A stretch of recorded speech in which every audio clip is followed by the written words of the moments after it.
না, আমরা তো ফেব্রুয়ারি নির্বাচন নিয়ে কোনো সংখ্যা দেখি না, কিন্তু ফেব্রুয়ারি নির্বাচন আগেই কতিপয় বিষয়ে আমাদের সমাধান হওয়া অত্যন্ত জরুরি।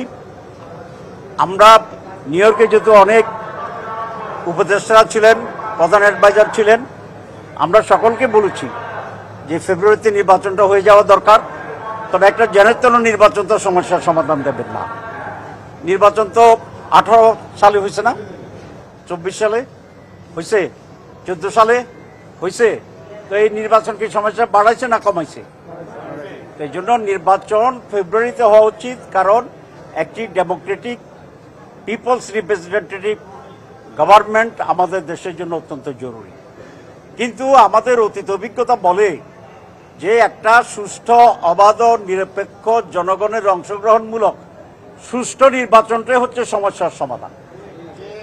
এই নির্বাচনের জন্য কতিপয় বিষয়ে অত্যন্ত দ্রুত এবং দৃঢ়তার সাথে সরকারকে সিদ্ধান্ত নিতে হবে। এর ভিতরে একটা হচ্ছে আমাদের জুলাই চার্টার, যেটা বলছি জুলাই সনদ, যে কতিপয় বিষয়ে যে আমরা রিফর্মস করেছি, সংস্কার করেছি, এটা আরো 3 মাস আগে হয়ে যেতে পারত। সকল দল একমত হয়েছে নীতিগতভাবে, তারপরেও এটা বাস্তবায়নে ডিলে করা হচ্ছে, এইভাবে সেভাবে, এইভাবে সেভাবে। তো এইরকম যদি ষড়যন্ত্র চলে এবং প্রয়োজনীয় সংস্কার সমাধান না করে, তো তাহলে তো সবকিছুই প্রশ্নবোধক হয়ে যায়। এই জন্য ফেব্রুয়ারিতে নির্বাচন হইতে হবে। তার আগে অতি অল্প সময়ের ব্যবধানে সংস্কারের ব্যাপারে যে ঐকমত্য হয়েছে সেগুলোকে আইনি ভিত্তি দিয়ে সংস্কারের ভিত্তিতেই নির্বাচন হইতে হবে। এটা খুব পরিষ্কার।